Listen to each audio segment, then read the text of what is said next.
السلام علیکم. نن سپریم کورټ کې دوه ډېر اهم واقعیات وو.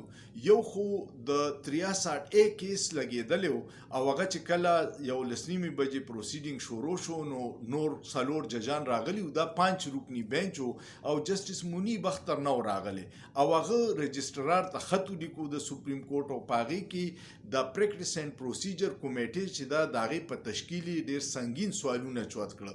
هغه دا وویل چې کله پریکټس اینډ پروسیجر کمیټه کې یو جج را نشي نو بیا هغې دپاره فل کورټ پکار ده چې هغه فیصله وکړي چې بینچونه به څنګه جوړیږي. نو دغه یې نه دي کړي، لہذا زه په دې بینچ کې نه کینم. اوس قاضي صاحب وایي چې سبا دپاره هغه کیس دوباره ولګو او دا اشاره ورکړه چې کیدی شي بیا سبا موږ نوی بینچ جوړ کړو.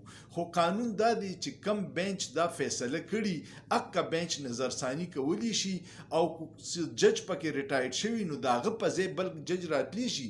خو که جج کم نه ریټایرډ شوي او هغه موجودي نو د هغه د موجودګۍ نه بغیر نظرثاني کیس بل څوک نشي اورېدی. خو چې څنګه په سپریم کورټ کې هر غیر قانوني کار د قاضي صاحب په چترۍ لاندې کیږي دې له به هم څه لار راوباسي.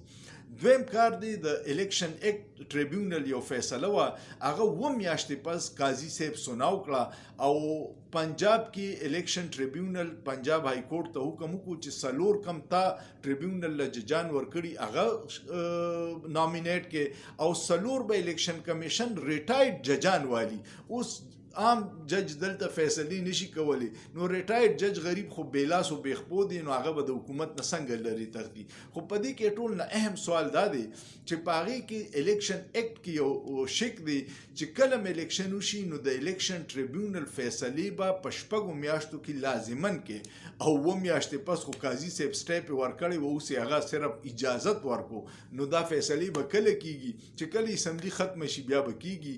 نو پاکستان کې دغه آئین او قانون مذاق په وجه باندې ټول نظام ګډوډ دی چې یو عدالتونه ټیک شي او اسټیبلیشمنټ په خپل حد کې شي پاکستان به ترقي وکړي او دا دواړه کارونه فی الحال ناممکنه دي. نو زمونږ د پاکستان او د عوامو د الله مل شي.